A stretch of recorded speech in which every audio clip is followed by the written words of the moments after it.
মা বিপত্তারিণী, বাঁচাও আমাকে, বাঁচাও।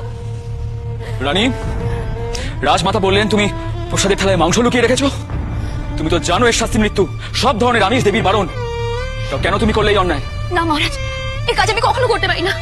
কি বলছো তুমি? রাজমাতা মিথ্যাচারণ করছেন। না রাজন, না। তবে এই অনাচার আমি করিনি। তুমি করোনি? তাহলে কি তুমি করেছো এই অন্যায়? দেখুন তো রাজামশাই, পুজোর থালায় মাংস আছে কিনা।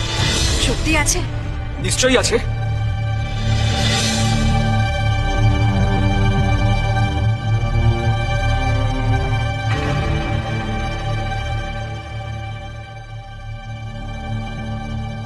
এ কি? এ তো জবা ফুল। জয় মা বিপত্তারিণী, জয়। রাজন, মা বিপত্তারিণী আমাদের এই অনাচার থেকে বাঁচিয়েছেন, রক্ষা করেছেন আমাদের। মা বিপত্তারিণী, তিনি কে রানী?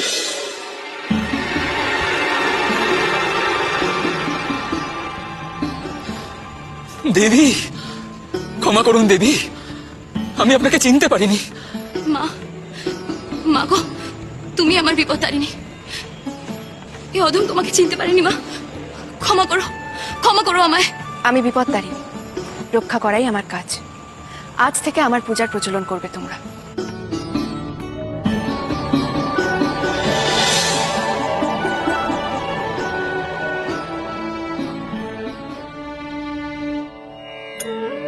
যে যেখানে বিপদে পড়বে আমাকে স্মরণ করো, এই মঙ্গলসূত্র হাতে বেঁধে নেবে, আমি রক্ষা করব। এইভাবেই মল্লভূমের রানীর মধ্যে দিয়েই বাংলায় প্রতিষ্ঠিত হয় মায়ের বিপত্তারিণী রূপ। ঘরে ঘরে ছড়িয়ে পড়ে তার ব্রত কথা। ভক্তের হাতে বাঁধা লাল তাগা হয়ে ওঠে মায়ের মঙ্গল চিহ্ন। হে মা বিপত্তারিণী, বাঁচাও আমাকে, বাঁচাও।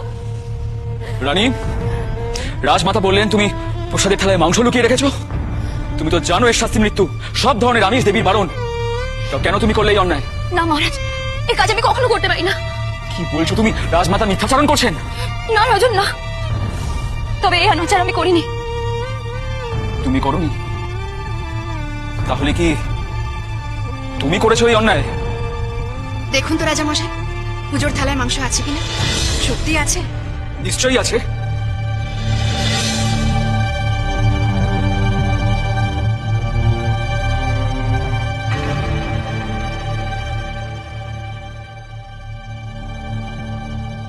এ কি? এ তো জবা ফুল।